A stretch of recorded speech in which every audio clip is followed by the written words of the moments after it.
Alright, got another update for you on this Powerjack 8,000 watt inverter that I just picked up or received yesterday, hooked up. Again, this is running on a 220 split phase to the house. The entire house is running off it. I have 220 from the generator coming in on line 1, line 2 of the black and red wire. And that other black wire is actually another cable running as just a ground earth. I'm not running the generator right now because, let's see, I am pulling some watts with the stove. That's an electric 220 stove, so it's going to pull, it's going to kind of turn off and on. That's how electric stoves work, and they just maintain their heat. And then I'm running a dehumidifier right here as well. And a bunch of lights on in the house, so I did happen to overheat this thing. I took the case off. One second. I took the case off, ran a temperature reading on it, and the torrent was sitting at about 135 degrees. It was faulting. I didn't know if I actually blew some MOSFET boards, so I opened it up. All the lights were on all 4 of the MOSFET boards. And I just let it cool down for a little bit. Just came back right back to life. I actually disconnected it all and thinking the thing actually just took a dump on me and I was going to have to return it or something. Or set up my 12 volt setup again here, but no, it just got hot.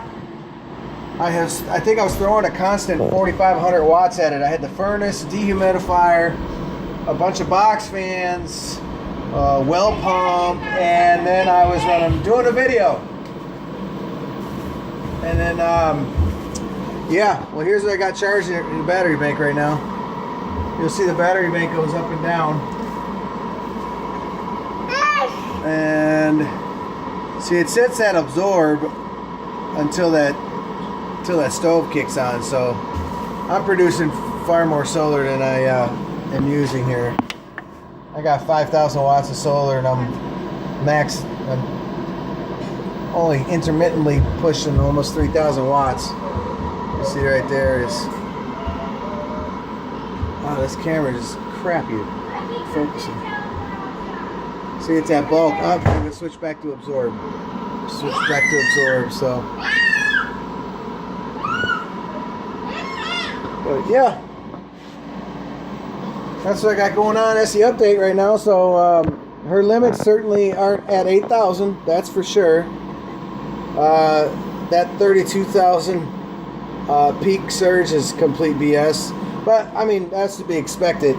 The Chinese, you know, back when I was doing car stereos 20 years ago, and you'd get the amps, the Chinese, like the Boss amps, so they're really crappy amps. They would always, you know, oh, it's 2,000 watts, and they'd put out maybe 300, and then you'd have the good ones who JL Audio or PPI, and those things would say, oh, they're only rated for, you know, 800 amps, and they'd put out over 1,000. So that's to be expected. The engineering on this seems to hold up to a rigorous test, but time will tell. That's the difference.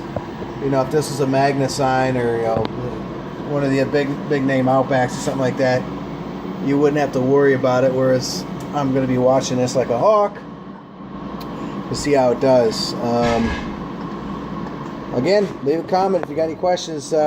Hopefully this weekend I'll be adding 4 more batteries, actually semi-batteries, and that'll be awesome because I just produce way too much solar in the daytime to store it, and then at night I run out of it right away. So it's like feast or famine setup right now, which is kind of how living off grid is. You find that perfect niche where you're not just letting a lot of power go to waste, but at the same time having enough to supply you. You know, so a little short on the storage side right now. That's the weak link. This is certainly going to be a little bit of a weak link until I can start washing clothes, because the washer just lets them push the washer no matter what. All right, thanks, guys.